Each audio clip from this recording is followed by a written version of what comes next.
You're listening to eLearnChat, where talk is knowledge. Hello and welcome to eLearnChat, our new podcast featuring prominent leaders, shakers and movers in the e-learning and training industry. Your co-hosts are Rick Zanotti and Terrence Wing.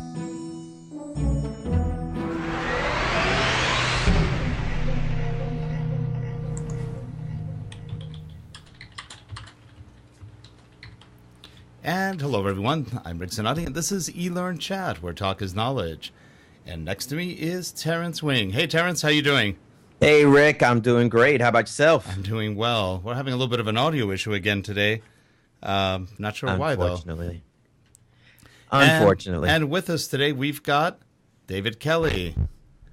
Hi everyone. Or LnDDave, as Gina likes to call him. LnDDave. Well, at first I thought she was talking about a practice. LnDDave, ARG, and I didn't realize it was LnDDave. With the Pirates of the Caribbean opening this weekend, I think it's quite appropriate. Yeah. Lesson number 1 of the day, make sure that you choose your Twitter name appropriately. Apparently I didn't take that. I'm going to have to let you take over, Rick, because I have to turn up the volume in order to hear what he's saying.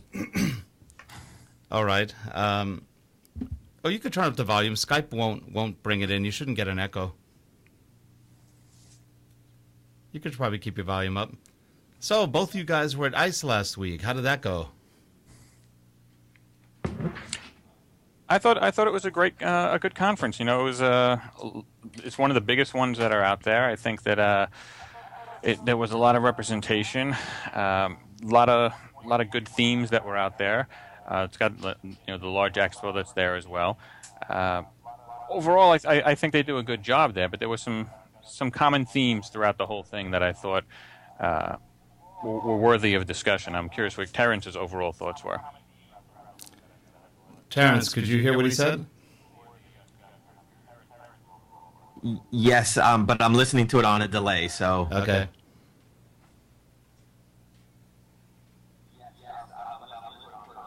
And I'm trying not to turn the volume up, so it's kind of... That's why you see me leaning in. I'm trying to hear through...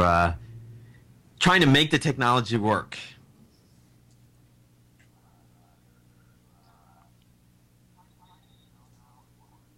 This is like going through the universal translator across light years. I know. So you're going to have to kind of take point on the question asking, and I'll jump in when I can. But it's going to take me a good 3 to 5 seconds to catch up to what he's saying before I can comment in. So okay. You're going to have to jump in. Well, the comment he had was that it was a pretty good show, definitely large, and he was wondering what you thought of it. Yeah, I thought the show was great. I think the topics were timely. The T&D field and the L&D field doesn't seem to evolve that quickly. And, we had a recent evolution with the social learning aspect and some of the advances in LMS systems and learning with social components onto some of the more traditional topics that the conference covers, like leadership and development and organizational effectiveness. Those seem to have been fairly consistent with the years past. And I guess the one event this year that was unique, or not necessarily unique, but special for this expo, was that this was Kirkpatrick's last appearance. So there was a lot of what's the word I'm looking for? Recognition throughout the general sessions and throughout some of the evening events, recognizing his 52 years of contribution. Are you sure he's not doing the Anthony Hopkins thing? I think he's retired 3 times already. Oh, has he? I don't know, but this they made a lot of hoopla on it, and he looks great. So I don't think there's any health issues or anything like that. I think he's just passing the baton to his son and his daughter-in-law, Wendy, and seeing where the practice goes from there. So I don't know, Dave, did you get to attend any of the Kirkpatrick ceremonies?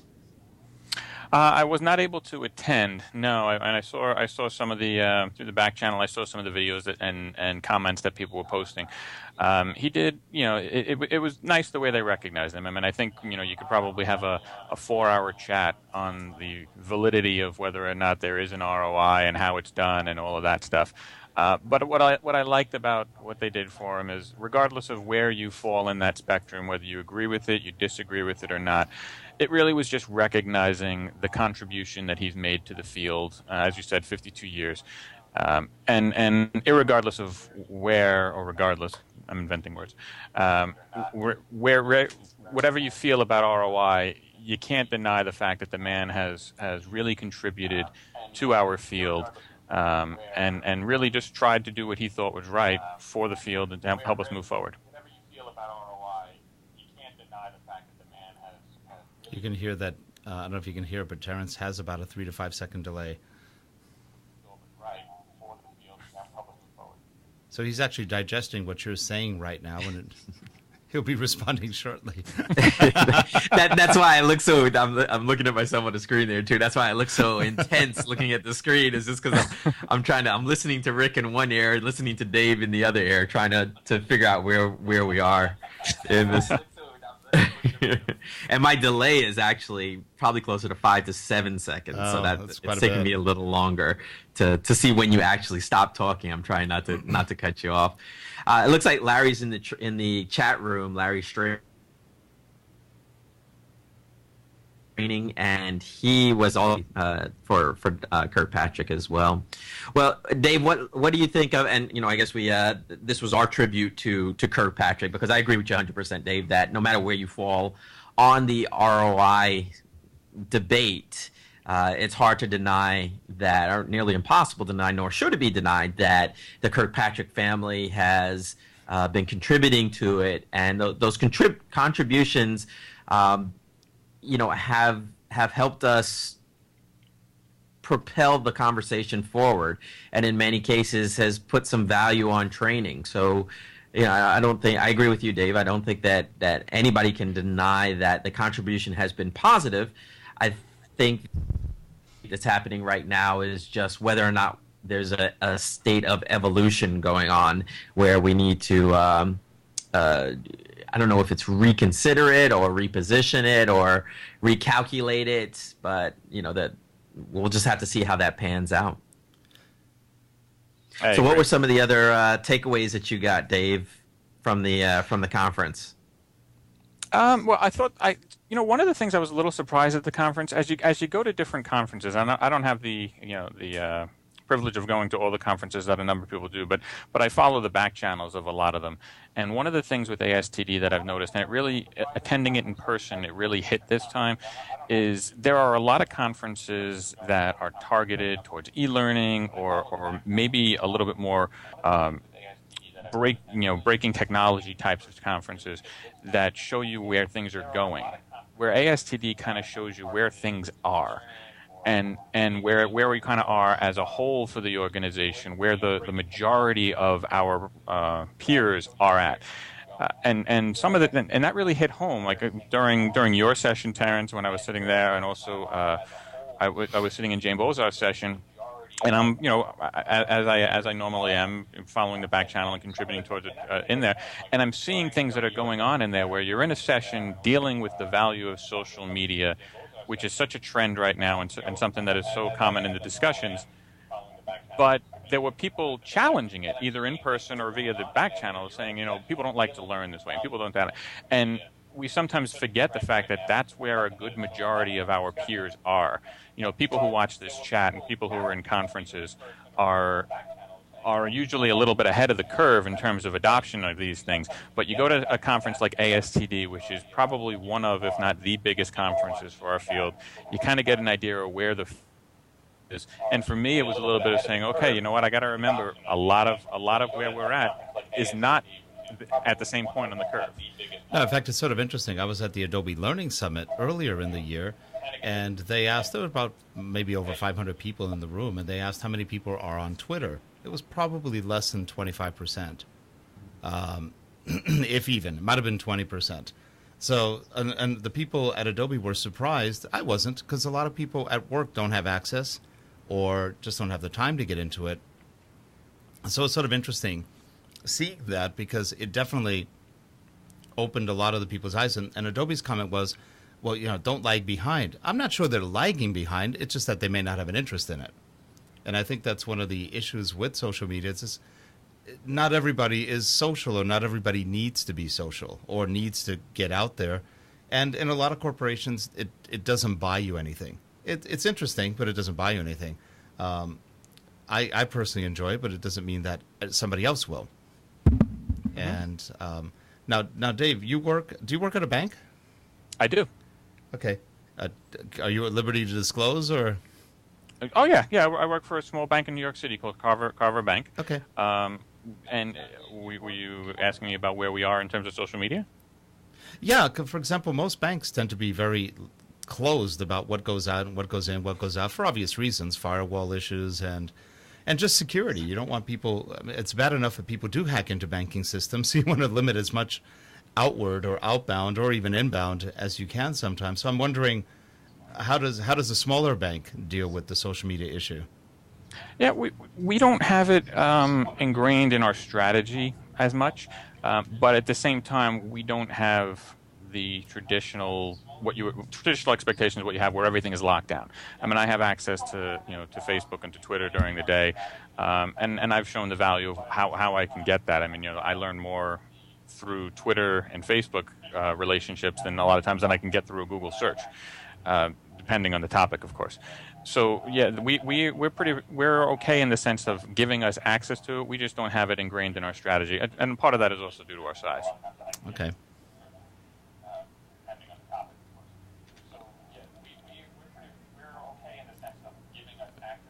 I can hear Terrence almost caught up.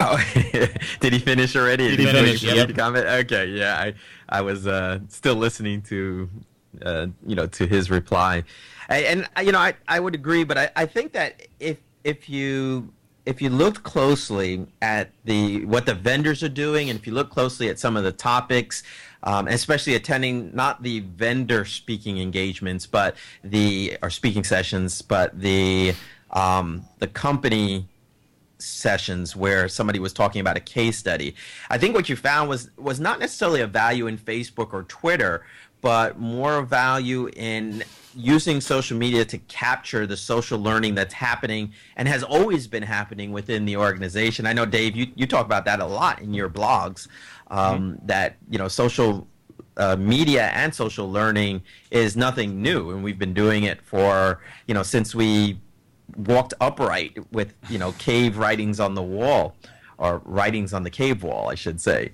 So there's nothing new that's happening with social learning. It's just we're capturing it now, and we're capturing it at exponential levels and connecting it at exponential levels. And I think that's one of the things that I got out of the conference, was seeing more and more interest in companies wanting to tap into the intellectual capital of their crowdsourcing, of their employee base, and using their LMS, or using a system like Jive or Yammer or something like that behind the firewall to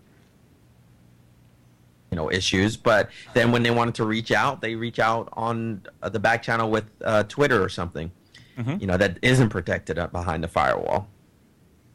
Yeah, and that makes a lot of sense, because within companies, a lot of them have chatting systems. They've got, I know a lot of banks and a lot of institutions use things like Lotus Notes. They use internal chatting methodologies, and that gets information across. There's a lot of collaboration, WebEx, you name it out there that people are using. And I think the misconception is that social media is only Facebook, only Twitter, and that kind of probably turns a lot of companies off, when in reality, like Terrence said, it's really sharing the knowledge that's actually within the company, and making sure it gets out there. And that's part of training people, part of spreading the legacy of a company, kind of the senior management helping the younger people get into the company and understand better what they're supposed to do and how things are done there. Mm-hmm. Yeah, absolutely. Yeah, it looks like Zara is Zara Lynn King I still have to get used to saying, what is she linking to? But it's Zara King. She's saying that I guess the determination can be on your policies and the funding that you have, whether or not you use your Facebook or Twitter, or whether you go behind your firewall. And that, Twitter and Facebook may not work for everyone. So I would agree with you, Zara. Dave, you were saying something earlier? Yeah, I think one of the things that always hits me with, and I was thinking this at the ASTD conference, is this idea that and Terrence kind of touched on it. This idea that social media is new. It might be new for some of these companies, but I definitely felt that there were a couple of times during the conference where whether it be a vendor or whether it be one of the speakers, that they were selling it like it's something like I can give you social learning, and you kind of sit back and you go, how's that going to work exactly? Can you explain that to me? Like almost like they were going to deliver it in a package, and it seemed almost predatory at times, but. This stuff it's not new. It's not new. It's been going on for a while. What's new is simply the fact that the tools have caught up to the fact that they're no longer a barrier to learning. Now we can use them, and they can move at the speed in which learning happens, or at least closer to the speed at which learning happens. And I think that's an exciting time to be in learning. As Terrence mentioned, I'm passionate about that in some of the things that I'm writing. But I think that when I look at the ASTD conference, and I was thinking about this a lot in the past week while I'm looking at it, this is the group that we kind of need to, if that's the direction that the field is going to go, this is the group that needs to be moved in that direction. A lot of conferences that exist, the people who are attending them are already on board. ASTD is more along the lines of, this is at least the way I see it, this is the group that represents where the majority are, and that's the group that really needs to be moving in the direction to be moving forward. But ASTD also has a really diverse membership. You've got corporate, you've got school teachers, you've got university people. Mm-hmm. It's pretty, and the needs are completely different in each one of those groups. If you look at a corporation, training in many cases takes secondary, tertiary roles because it's not perceived as being important in a lot of corporations. I used to always joke that the first people who get laid off in any corporation are marketing and training.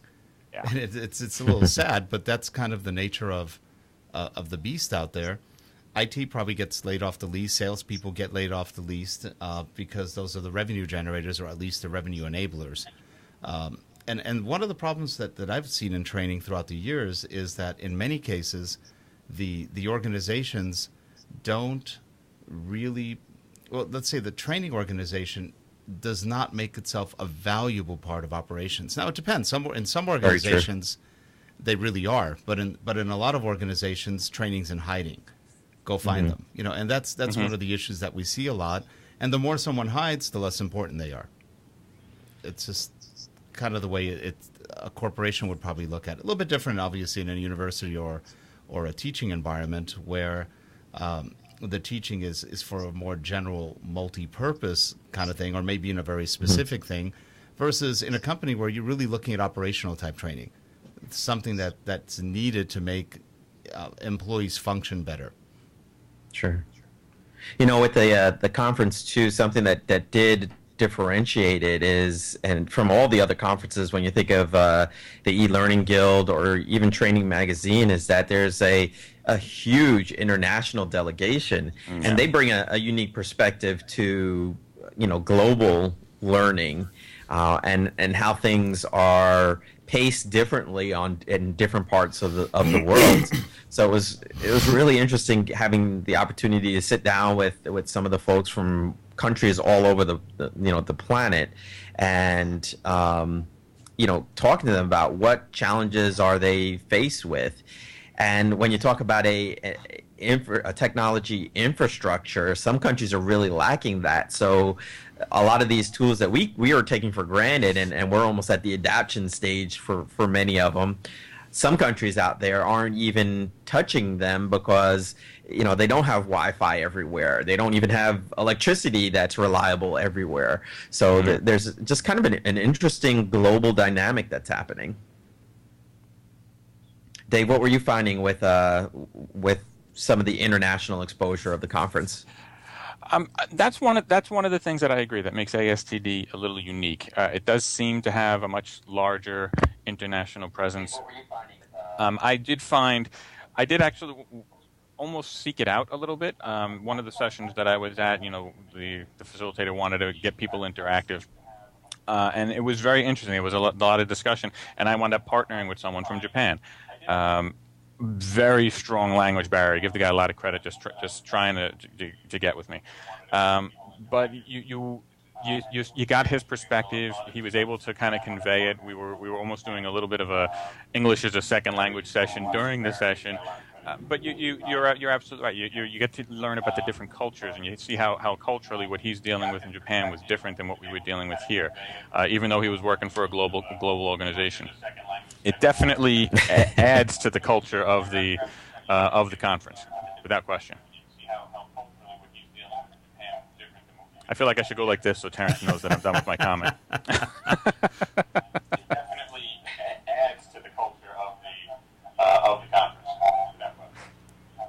For all of those of you who are watching this in a recording, you're not in an echo chamber. We've got different things going on because we're having a sound issue where Terrence cannot hear David. So we're trying to work around it, and he's got his speakers on. And if you're live, well, welcome to our world. I apologize if I'm causing some feedback here on with the speaker. Is it causing feedback? A little bit. No, not feedback, but we can hear you. And it's sort of funny because David said something and you laughed about 10, 20 seconds after he said it. It's the translation cycle, Yeah. and it kind of brings up. And I won't go off too much on a tangent here, we but we didn't give Terrence his meds this morning, and so he's laughing by himself. Yeah, and I'm trying to time my laughter. One of the problems with translation is I tell you, Skype makes things fun sometimes. It really does add that certain bit of unpredictability. Mm-hmm. It definitely does. Well, Dave, was there any vendors that really stood out to you? Not just strictly from the point of the elaborate displays, because there were definitely a lot of elaborate displays, but more in terms of what they were offering. Was there a vendor there that made you want to look a little deeper at that particular product? Well, the product that I went into the expo wanting to see, and I did. I had a hands-on experience, and I stopped by the booth once or twice, just because it's kind of this mysterious product that's out there right now. Is the Zebra application, the Zebra Zaps as it's evolved to now? I don't know if you've seen that at all. But I participated in one of the hands-on demos there. I sat through some of the demos that are on it. It's an interesting tool for developing e-learning. It's got a uniqueness to it in terms of the way the authoring tool works. It's just really a question of, will we ever have it in hand? It seems it's been pending for a while. I know it used to be Zebra, now it's Zebra Zaps, and whether or not there were two, they seem to only be one now. But even when I had the demo, they said, it's live now, and I kind of said, Now, great. who's the vendor who put that one together? That's Mike. That would be Alan. Alan Interact. Okay, that is the new name for it. Okay. Yeah, it's Zebra Zaps, and they had said it's live now, and I went to the website and went up, and it said coming soon, and they said, well, it'll be up by the end of the day. I had checked as late as last night, and it's still coming soon. So it's interesting because he was one of the original authors or developers of Authorware. Which is still to this day probably one of the better authoring tools that exist on the market. Right now a lot of the authoring tools tend to be sort of limited. They don't have a lot of capability, or you have to go to a lot of different tools to enhance the capability. Whereas with something like Authorware, you had it all. There are other tools that let you do quite a bit. Lectora is pretty good, though it lacks a little bit of the programming capability.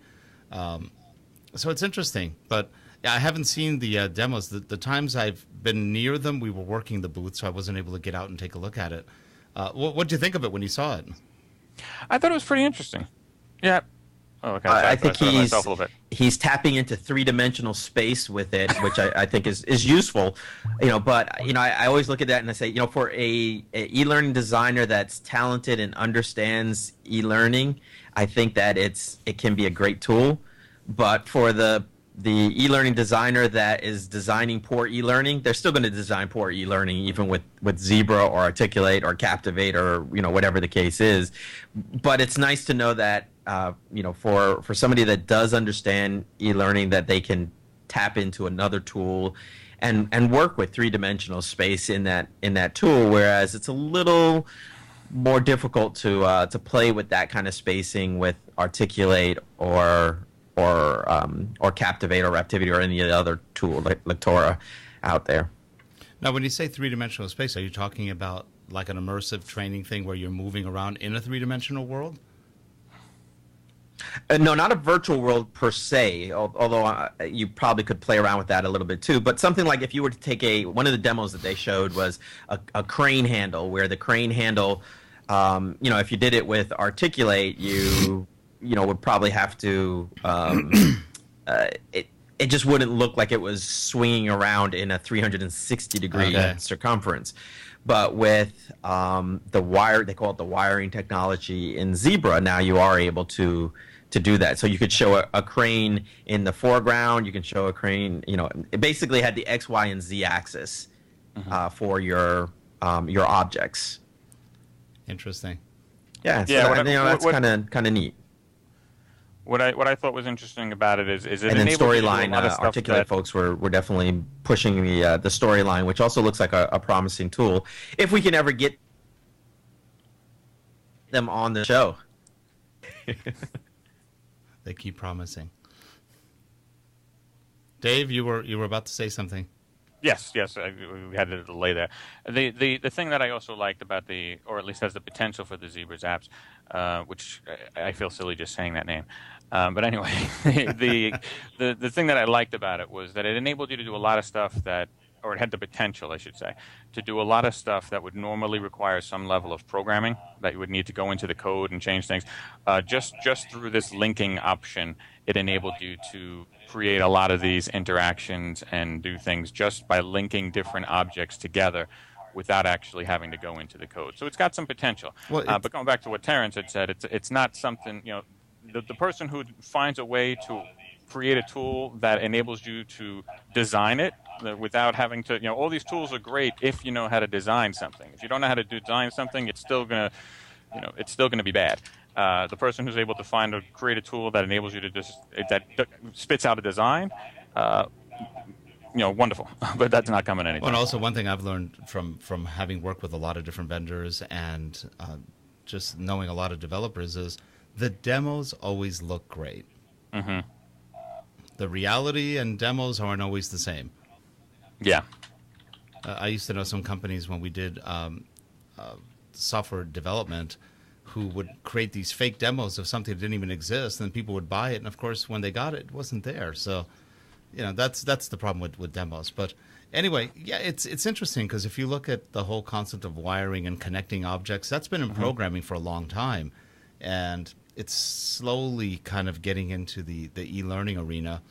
And also if you look at the level of our tools, they're getting there, but I can't say we're that much more ahead now than we were 10 years ago. In some respects, yes, and a lot, no. Terrence? Yeah, I'm still here. I just didn't know if Dave was responding. Plus, I was responding to some folks on Twitter. They're having a hard time getting the feed, so I'm not sure what's going on out there, which may be part of what our problem is too. Maybe there's some internet issue going on. That could be. Yeah, and they're all different. It's different people. There's like 4 people that are asking me what options are there to catch the show. So I'm just telling them basically to switch to a different browser, and that's what I had to do this morning. You know what I'm finding? Chrome is a pretty good media browser. They tend to buffer a little bit better for videos than Firefox does or IE. I tend to use Firefox as my main one, but I'm noticing that if I want to do YouTube or fast video, Chrome seems to be faster. Of course, I guess they would be with YouTube because they own it. Not that they would use technology back that and somebody else forth. doesn't have. Of course not. Yeah, no, that would be not right. I jump back and forth between browsers because Remember, they said do no evil. They didn't say don't screw anyone. They just said do no evil. There's levels of evil, I guess. Yep. So, Dave, is there something that you would have liked to have seen that you didn't see? And I know you talked about a little bit more maybe on the foresight, seeing what's coming as opposed to what's here. But was there anything else that you had hoped that part would be satisfied for you? The one thing I would say with ASTD, when I look at the conference program, which I try to do well in advance, the thing with ASTD, one of the things that I always look at with ASTD is they have certain people that you know they're going to be on the calendar, you know what they're going to do, you know what they're going to say, you can almost recite it.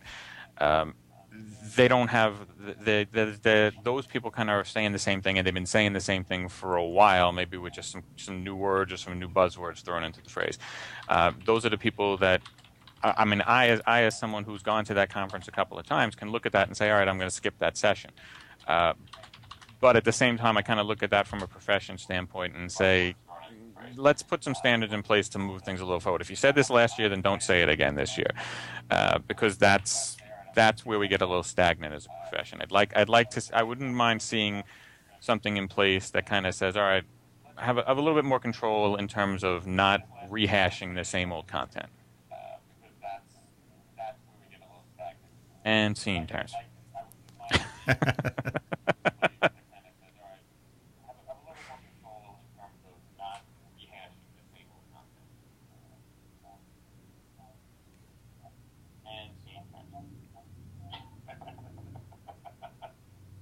I think he finally got that one.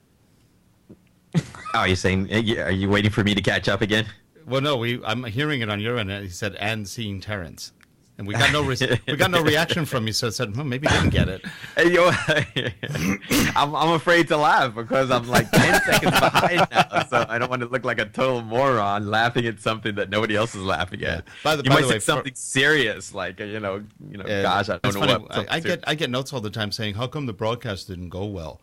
We don't have a lot of control over what happens on the internet, and when you're on Skype and you've got different machines all transmitting Skype from who knows where, there's problems. You just run into bandwidth issues here and there, and it could be a router somewhere that's just causing a little bit of grief. And today, for some odd reason, Terrence can't hear David's connection, which is odd because it's going through the mixer. So, sure, yeah. But I think we've been dealing with three weeks of problems. Tell me about it. And it's mostly been audio problems. Yeah.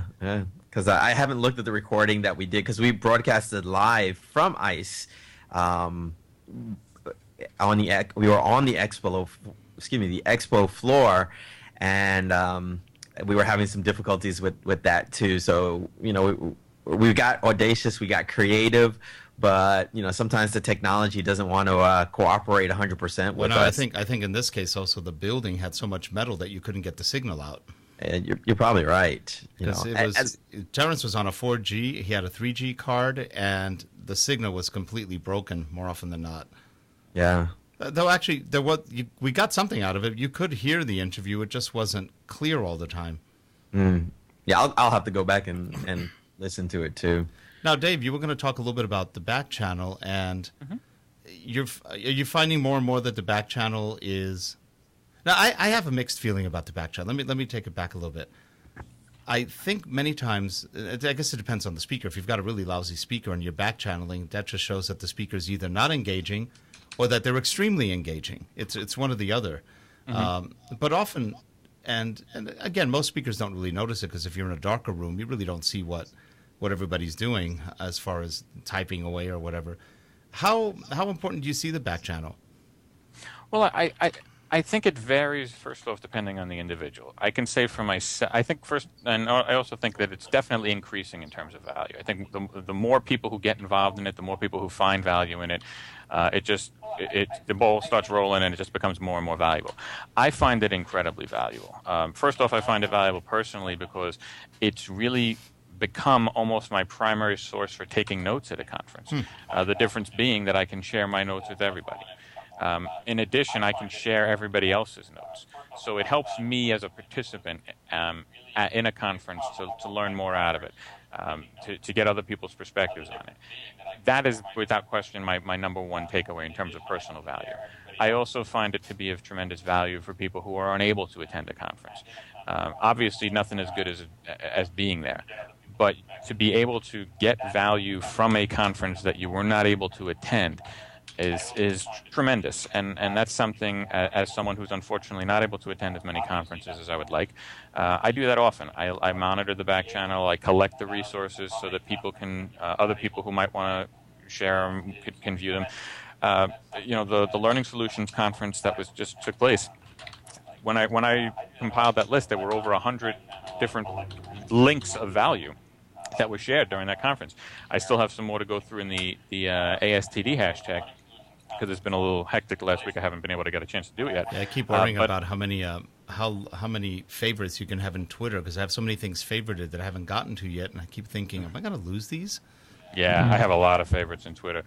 When I do the back channel compiling of it, I'm not even doing it through favorites. A lot of times I will just do targeted searches to find the type of information that I'm looking for. And there is a huge amount of value that is shared through the back channel. I mean, I think that we've really only started to tap the type of potential that's in it, because right now it's just kind of organically evolved. If we started targeting a little bit and really trying to see how we can use this, and how conference organizers can start to incorporate this a little bit more into the conference, it's going to really be something that is going to be a critical part of conferences, I think, going forward. Also, it's interesting that conferences have not yet that much adopted the transmit the conference live on the internet either. Part of it is, I guess, money. They want to make money on the conference. Yeah. There are some that are doing experiments with transmitting live, but it's just not something we see all the time. Yeah, I wonder about that, because that's kind of going to be almost some sort of decision point is going to need to be made there, because as we start going towards these higher bandwidth phones, I do remember a conference last year where I saw a tweet that came out that said, click here to see a live stream of the keynote, and that was just somebody who was trying to do it with their phone, just holding it up, and the link completely crashed. It didn't work. That was security. Yeah, exactly. Step away from the phone. Yeah, you saw like one stutter, and then 5 minutes later you saw another stutter. It just didn't work. But as we start getting to higher bandwidth phones, that's going to be the norm, and that's going to be a point where a conference organizer is going to need to say, how are we going to handle this?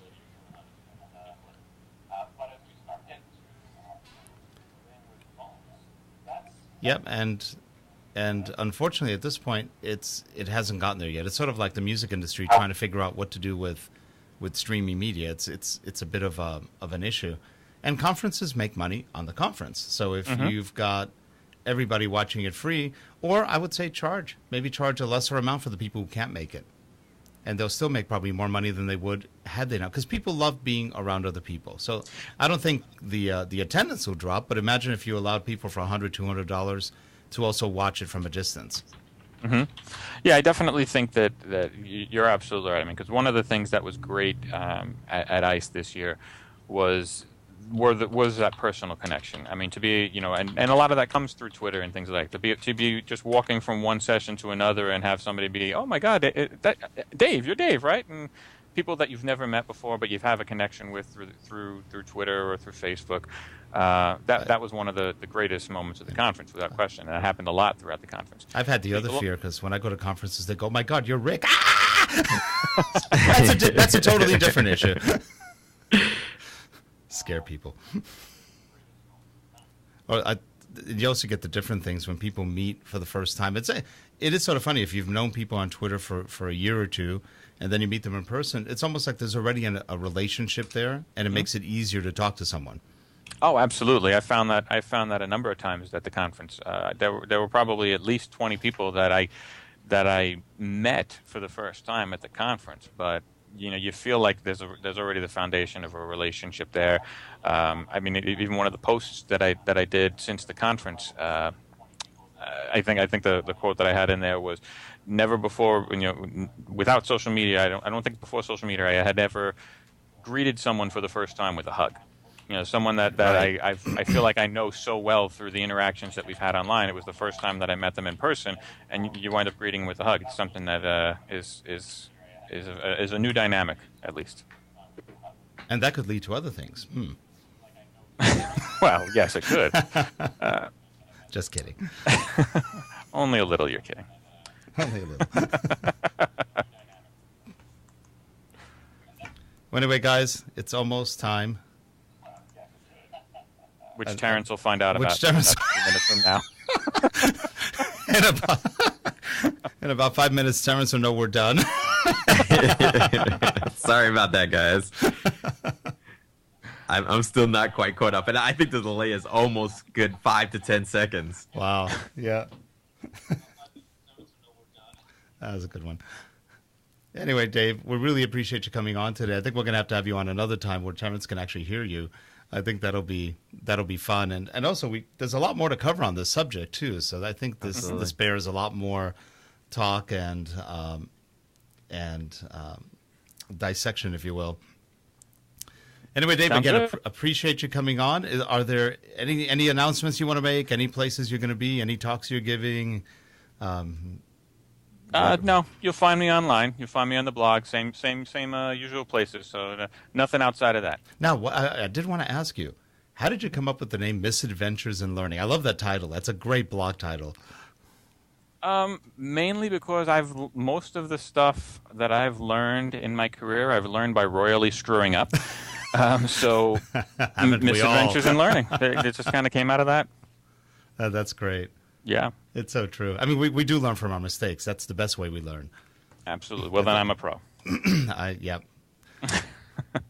Anyway, Dave, well, real good having you on. Thanks, everyone in the chat room for being here live. And if you're watching this on a recording, we do apologize for some of the sound issues we're having. They are beyond our control, unfortunately. So we'll see you all next week. Terrence, who's on next week? Next week we have what is next week? Next week is June. June. Gosh, Sixth, is it 5th or 6th? 7th. 7th. June 7th. Oh, you know what? We have Dave Elkonis, who is the CEO of Tag What. So go out there, play with tagwhat.com. That's TAGWHAT. It's a kind of like a Foursquare, but it has a little bit more, some more dynamic features to it. So it's kind of a fun tool to play with. You get to tag. You could tag locations, and if anybody goes to that location, they can see your pictures. Just all kinds of neat things. There's definitely some training applications to it, although Don admits that he's not a training professional, but I think he's going to give us some, excuse me, not Don, Dave. Dave admits that he's not a training professional. I still think that there's some good feedback he can give us on the features of his site and where he's going with it, and his neighbor is Gina. So Gina Shrek. Gina knows him too. Oh, okay. He's actually neighbors with her? And well, no, not literally. Oh, okay. I'm just saying he You lives never know. he lives in Denver, or they're based in Denver. I don't know where he lives, but they're based in Denver, and as is she. So I just making a faulty assumption that they're neighbors. Sounds good. So that's who we'll have next week. Sounds good. Well, again, Dave, thanks a lot for coming today, and we'll hope to see you next time, if not live, virtually, or again on the show. And Thank you, Terrence, I guess you can hear me, right? Well, maybe Terrence can't hear me. Terrence just left. Okay, his screen just blacked out. I think he is having some Skype issues today. All right, guys, we will see you all next week. Thanks a lot, David. Thank you. Take care.